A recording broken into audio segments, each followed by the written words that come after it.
Tonight, I want to show you what to imagine when you want one particular thing. A woman's old car failed her in the rain. She had no money for a down payment and no practical way to buy another car. A few days later, she was asked to drive a co-worker's new Pontiac Tempest. The drive lasted only a short time. She returned the car, but she did not leave the experience behind. What she did with that brief experience changed everything. Stay with me, because before this lesson ends, you will understand exactly what to imagine when you want one specific thing, and you will also learn how to tell the difference between imagining from ownership and simply imagining the process of getting there. Her situation was difficult. She was divorced and working to support her children. Her former husband was not paying child support, and the settlement had left her with an old car that could not be trusted. One Friday evening, she was driving home from work through heavy rain. The roads were flooded near her home. Then a passing truck threw a wave of water across her car, and the engine suddenly stopped. She tried to restart it, but nothing happened. She took off her shoes, stepped into water that reached above her ankles, lifted the hood, and tried to dry the distributor cap with her handkerchief. She was exhausted and frustrated. Eventually, the engine came back to life, and she managed to get home, but that night she understood something clearly. She needed dependable transportation if she wanted to keep working and caring for her children. Yet she had no money for a down payment, and her income could not comfortably handle payments on a newer vehicle. It seemed like there was no clear answer. But keep listening, because this is where the story takes a completely different turn. The following Monday, a co-worker invited her to lunch. The co-worker had recently purchased a brand new Pontiac Tempest and asked her to drive it back to the office. At first, she hesitated. Then she got behind the wheel. As she drove, something happened inside her. For those few minutes, she caught the feeling that the car belonged to her. She felt the comfort of it. She felt the ease. She experienced, even if only briefly, the simple pleasure of having dependable transportation. Then she returned the Pontiac. The drive ended. The car was no longer in her hands, but the experience had already been placed in her mind. And that is the part you must not miss. Sometimes, life gives you a short sample of the experience you need. It may come through a conversation, a visit, an opportunity, an object you briefly touch, or a moment when you suddenly feel what your desired life would be like. The important question is not how long the moment lasts. The important question is what you do with that feeling after the moment is gone. That afternoon, she returned to her old car, but something inside her had changed. She no longer had to wonder what it would feel like to drive that Pontiac. She had already experienced it, and during the next 4 days, she used that experience in a very different way. She continued driving the old car that had failed her, but inwardly she returned to the Pontiac. Her hands were still on the wheel of the old vehicle, yet in her imagination she accepted the experience of driving the new one, as though it were already part of her present life. She did not spend her time imagining a showroom. She did not picture herself filling out forms. She did not imagine a salesperson handing her the keys. She did not sit there worrying about financing, approval, paperwork, or how the car would somehow arrive. She simply drove the car. That is the distinction I want you to understand. When you desire a particular object, do not begin by imagining the moment when it finally arrives. Begin with what you would naturally do with that thing after it was already yours. Think about that carefully. If you wanted a particular home, would you really spend every evening imagining a real estate agent, a mortgage application, a contract, and a moving truck? Those may be parts of the process, but they are not the experience of possessing the home. Instead, imagine yourself living there. Walk through the rooms in your mind. Sit where you would naturally sit. Notice the quiet satisfaction of knowing, this is my home. If you want a particular car, do not become trapped in imagining the dealership. Imagine driving it. Feel the steering wheel beneath your hands. Notice the seat beneath you. Hear the engine. Feel the familiar comfort of getting into your own vehicle. The point is not to force the future. The point is to mentally occupy the experience of already having what you desire. And here is where many people lose the power of the exercise. They imagine the struggle instead of the possession. They imagine searching, waiting, hoping, checking prices, asking how, wondering when, and trying to figure out every step. Their imagination becomes a rehearsal of lack. They are constantly telling themselves, I am trying to get it. But there is another way. You can move your attention from getting to having.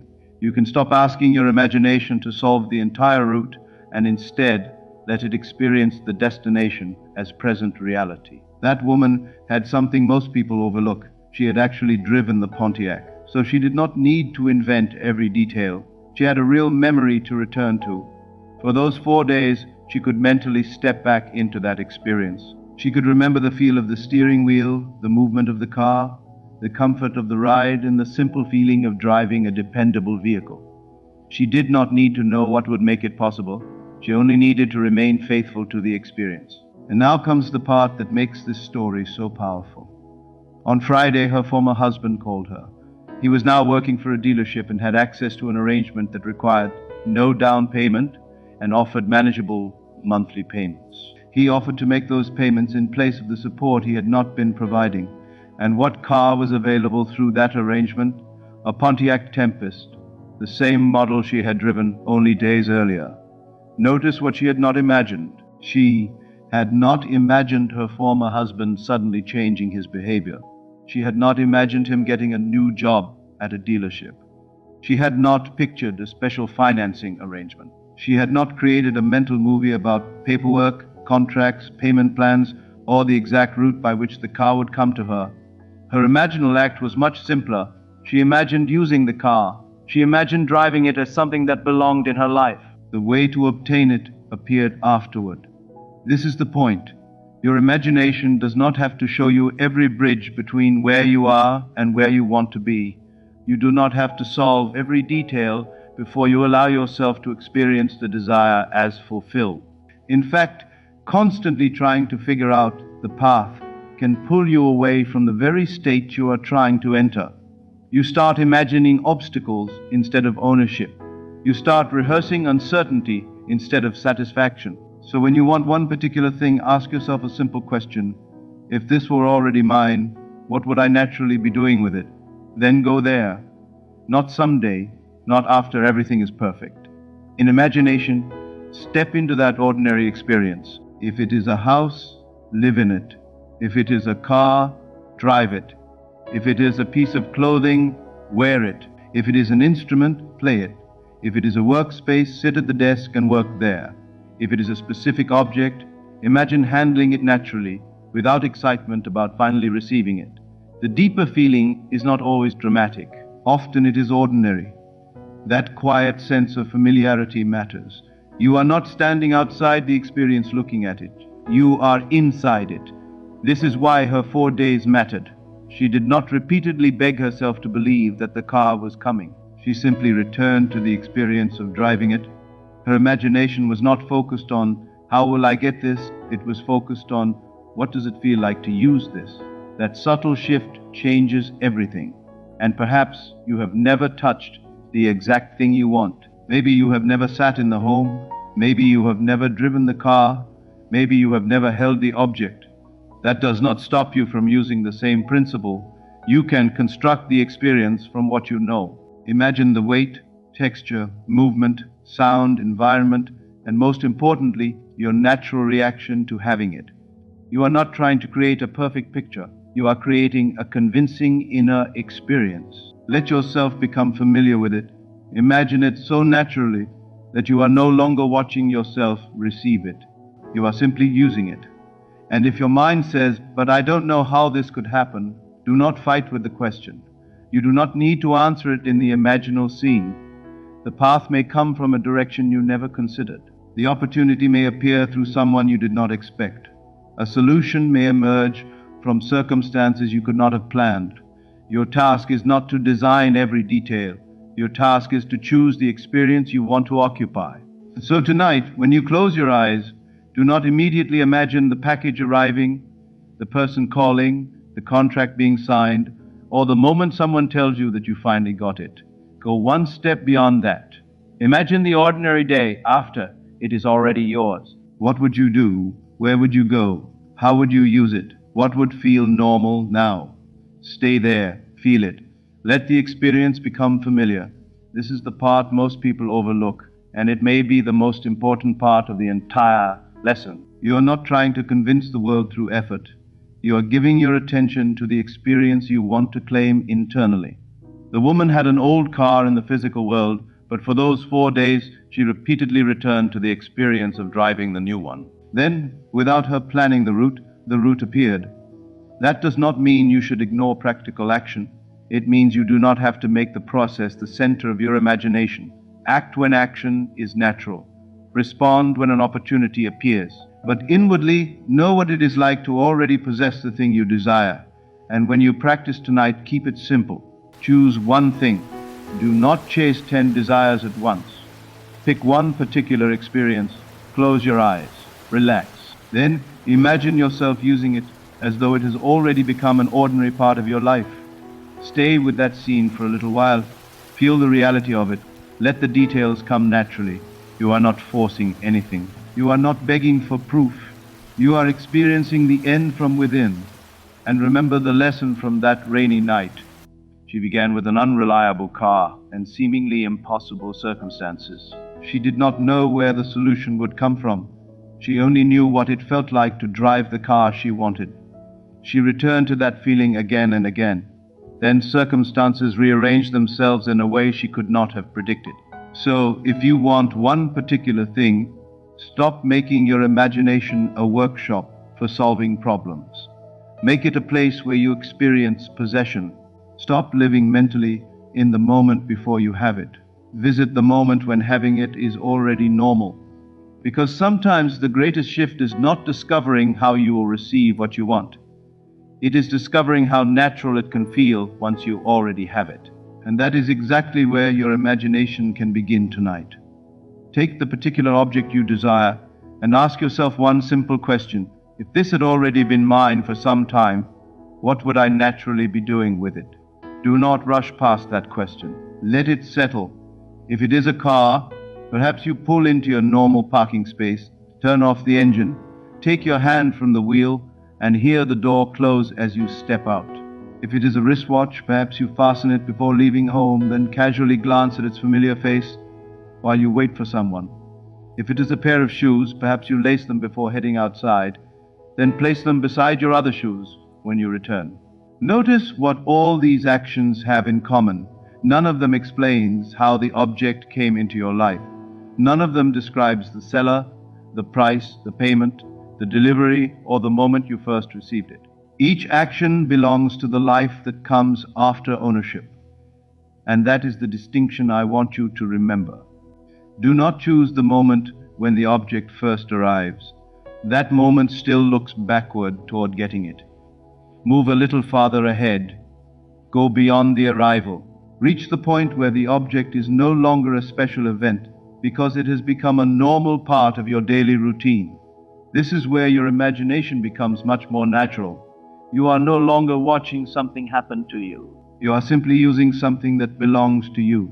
Stay with me here, because this small shift can completely change the way you practice. And if you have never personally used the exact object you want, that does not stop you. Begin with an action you already understand. Maybe you have never driven that particular car. Maybe you have never worn that exact watch. Maybe you have never owned those exact shoes. But you already know what it feels like to steer a vehicle, fasten a watch, or lace your shoes. Keep the familiar action and change only the detail that tells your mind, this is the exact thing I desire. If it is the car, notice its dashboard, its steering wheel, its seat, the sound of the door closing, or the feeling of your hands resting naturally on the wheel. If it is the watch, notice the shape of the dial, the band around your wrist, the familiar weight as you move your hand. If it is the shoes, notice their material, their shape, the way they feel when you lace them and stand up. You do not need to create an enormous story. You need one believable experience. See the action through your own eyes. Experience it from inside yourself. You are not standing somewhere outside the scene watching another person use the object. You are the one using it. That difference matters. And here is another important point. Leave out the seller. Leave out the price. Leave out the payment. Leave out the delivery. Leave out the person handing you the keys or placing the package in your hands. Leave out the entire struggle of obtaining it. Those details belong to the process of getting the object. Your imaginal act begins after all of that is already finished. You are entering the life where ownership has become normal. That is the scene you want to return to. Keep the action simple enough that you can revisit it without having to rebuild an entire movie every time. You do not need 10 different scenes. You do not need a complicated story with dozens of details. Choose one ordinary action and make it real enough to feel familiar. Then ask yourself one final question. Am I using this as its owner, or am I still imagining myself waiting to become its owner? Be honest with yourself. If you are still waiting, still watching the object approach, still wondering when it will arrive, then move the scene forward. Go beyond the moment of receiving it. Step into the ordinary day that follows. If you are using it naturally, if your attention is on the action rather than the arrival, then you have found the experience that belongs to ownership. Think about how different these two states feel. In one, you are standing outside the door waiting for someone to bring you something. In the other, the door is already open and you are simply living your life. One keeps your attention on absence, the other places your attention on possession. This is why the ordinary scene is so powerful. It removes the drama. It removes the waiting. It makes the desired object familiar. And when something becomes familiar in imagination, you no longer need to keep forcing yourself to feel excited about it. You simply experience it. That is the state you want to practice. Not desperate anticipation, not endless searching, familiar ownership. So tonight I want to leave you with one simple assignment. Choose the particular object you desire. Be specific.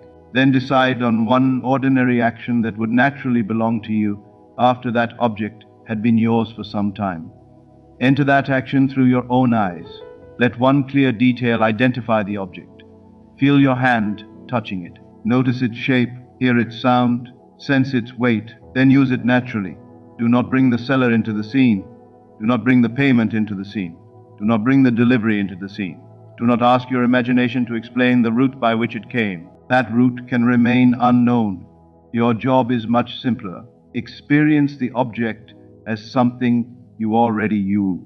And if, during the day, your mind suddenly tells you that the object is unavailable, too expensive, too far away, or still outside your life, do not fight with that thought for an hour. Simply return briefly to your chosen action. Restore the experience. Feel yourself using the object again. Then continue with your day. Do not repeat the scene mechanically just because you think you have to. The goal is not endless repetition. The goal is to return to the feeling of natural ownership whenever your attention drifts back into waiting. You are training your imagination to move from, I am trying to get this, toward, this is something I naturally use. And that distinction is worth remembering long after this lesson ends. Remember this simple difference. For a place, occupy it. For an object, use it. If you desire a place, mentally step into it. Live there, sit there, walk through it, experience it as your space. But when the desire is a particular object, do not merely look at it in your imagination. Use it, drive it, wear it, hold it, turn it on, open it, place it where you naturally would. Let your relationship with the object become ordinary. That is the secret hidden inside this simple practice. You are not trying to imagine the object floating toward you. You are not standing at the finish line waiting for someone to announce that you have won. You are already participating in the life where the object belongs to you. And if you remember nothing else from tonight, remember this: do not make your imagination a rehearsal for receiving. Make it an experience of using. Do not spend your inner time asking how it will come. Spend it experiencing what you will do once it is already yours. Then leave the means alone. Let the path remain open. Your scene does not need to contain the answer to every question. It only needs to contain the experience you want to claim. Choose the action. Enter it through your own eyes. Make the object familiar. Use it as your own. And when the practice is complete, release the need to figure out how everything will happen. Now, let us go into the silence.